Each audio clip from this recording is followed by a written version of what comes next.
قام الرجل بوضع بعض الزيت في أسطوانة مسدسه، ثم أخرج رصاصة نحاسية، نفخ الغبار عن غلافها وأدخلها في الحجرة.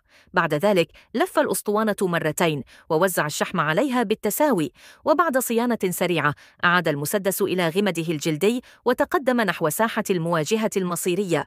خصمه لم يكن سوى الشاب الوسيم، أفضل راعي سلاح في المدينة.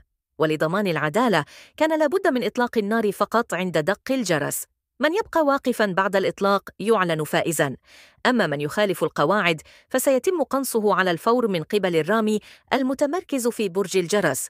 وعندما بدأ التحدي أسر الفتى قلوب نساء المدينة بحركته الرشيقة وهو يعيد سلاحه إلى غمده، لكن فجأة رفع خصمه المسدس بسرعة واستدار الفتى مطلقاً النار عليه مرة أخرى. أدرك الخصم هزيمته فألقى سلاحه واستسلم. كانت هذه المسابقة الكبرى للمبارزة في المدينة، والفائز سينال جائزة قدرها 100,000 دولار.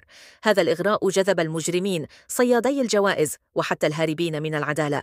وفي ذلك اليوم دخلت المدينة راعية سلاح تمتطي حصاناً وتدخن سيجارة اسمها إيلين.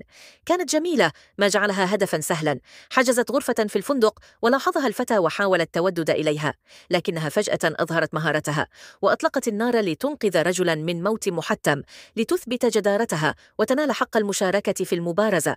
لكن إيلين لم تأتي من أجل المال أو المجد، بل من أجل الانتقام.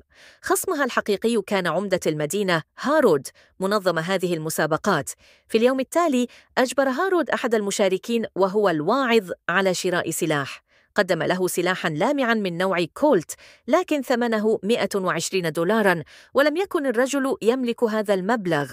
حينها ألقى الفتى سلاحه للواعظ، وأظهرت ردود فعل الرجل أنه كان في الماضي راعي سلاح ماهر. لكن في النهاية لم يتمكن إلا من شراء مسدس مكسور يحتوي على رصاصة واحدة مقابل 5 دولارات فقط.